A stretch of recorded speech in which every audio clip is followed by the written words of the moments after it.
Hi everyone, and welcome to this video by Offensive Security. My name is Siddiqui, and I'm a student mentor at OffSec. Today I'll cover some FAQs regarding the offensive security exams, give a sneak peek into the environment, and recommend best practices to ensure your experience goes smoothly. We'll begin with scheduling. With the move to the Offensive Security Training Library, students can schedule and manage the exam from the portal. Additionally, there are no requirements to complete any course modules, exercises, or labs. Students can schedule the exam the moment they get access to the portal. Let's go ahead and schedule an OSCP exam. We'll log into the portal and navigate to the Pen 200 course. On the right-hand side, we have the option to manage the exam. In this example, the earliest date available is the 30th of August. The options are pretty limited as we are trying to book the exam a day before. However, by scheduling the exam for the 2nd of December, all the time slots are available. Bookings are first come, first served. Therefore, if a student prefers a specific time slot, we recommend booking the exam at least 2 weeks beforehand. All exam attempts are valid for a limited period. The exam expiration date and calendar time zone are specified on the top of the page.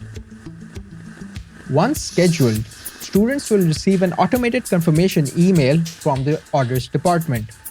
Please carefully review the email as it contains essential information about the exam. The OSCP exam is 23 hours and 45 minutes long. Access to the environment starts at the time specified in the email. Students have an additional 24 hours to submit the report after the exam ends. For example, an OSCP exam scheduled for 5 p.m. on the 5th would end at 4:45 p.m. on the 6th. Time is set regardless of whether the student starts the exam late. An email reminder will be sent to the student 72 hours before the start of the exam.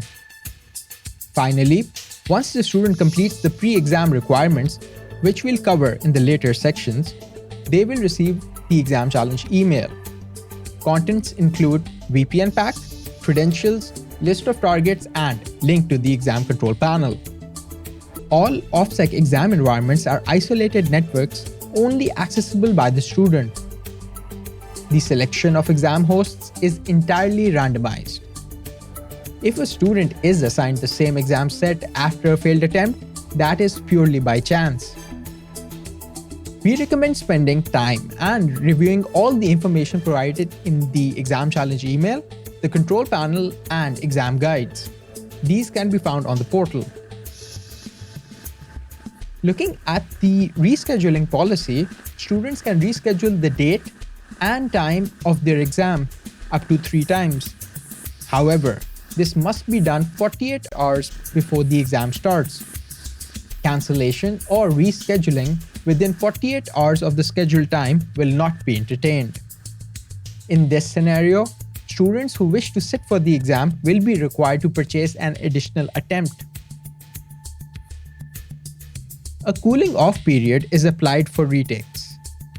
This varies depending on the package purchased and the amount of attempts.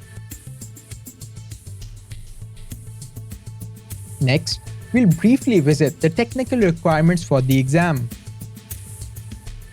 This portion is extensively documented on our help portal. Therefore, I'll only be covering our recommendations. For identification requirements, we recommend using a passport and having a scanned copy in case details are not visible through the camera feed. For technical requirements, students who wish to use the ARM-based SoCs, like the new Apple M1 chips, must ensure compatibility of tools beforehand. An M1 compatible Kali image is available at kali.org. We recommend using a Kali virtual machine on VMware products throughout the course and the exam. A broadband connection over Ethernet should be used to ensure stable network connectivity. Mobile internets such as 3G or 4G should be avoided. All exam-related activities must be performed on the host machine running the proctoring software. There is no limit on the number of virtual machines used, as long as all of them are running locally on the host. Setups using remote hosting solutions such as Proxmox and VMware vSphere products are prohibited. This includes remote connections to any other devices outside of the exam environment. Finally, let's take a look at the exam day. Students are required to log into the proctoring session 15 minutes before the exam starts. Failure to report within the hour would result in cancellation of the exam. There is no limit on the number of breaks taken during the exam. Keep in mind that the exam VPN connection is paused while the student is away. This will disrupt any sessions and pivots on the targets. Therefore, students should plan accordingly. Furthermore, the proctoring team will not answer any technical questions regarding the exam or the environment. For the exam, we'll start by visiting the URL provided for the proctoring session. We'll log in. The session will validate the browser and ask for camera permissions. Please note, using virtual cameras is not permitted. The webcam feed needs to come directly from the physical hardware. Once logged in, our webcam feed will be visible. Next, we'll set up screen sharing for all monitors connected to the host. The proctor will join the session soon after and proceed with validating the student's identity and checking the environment. Once the exam is released, we must connect to the exam VPN and provide the troubleshooting log in the chat. The exam control panel can only be accessed using the exam VPN. It contains the objectives and requirements to pass the exam. It is also used to revert the targets and submit the proofs. Here, we have the OSCP exam control panel.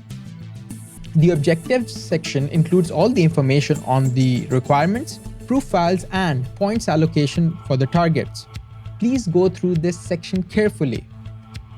The drop-down menu below is used to revert the targets. Should you believe a host is not working properly, we recommend reverting it. Important to note that hosts part of the Active Directory set cannot be reverted individually. The trigger reverts the whole Active Directory set. Finally, we have flag submissions. Both local and proof files for a host can be submitted by specifying the IP. Not all machines have both local and proof files. It is up to the students to search for them. I'll demonstrate submitting proof files for target ending in 110. The panel does not validate the flags. To test this, let's edit our last flag and submit it. It records any valid MD5 hash that is submitted. No single target can have multiple local or proof files. If you find two local or proof.txt files on a single host, please follow the contact protocol and reach out to the admin team. Support during the exam is limited. However, in case reverting a host does not address your concerns regarding the functionality of the hosts, the admin team is available to test the environment. For the OSCP exam, the preferred contact method is through the live chat. We can visit the link for the chat and start a new session. The admin will test the environment to ensure it is working as expected. If an issue is identified on our end, students are eligible for compensation. Once the exam ends, students have an additional 24 hours to submit the archived exam report.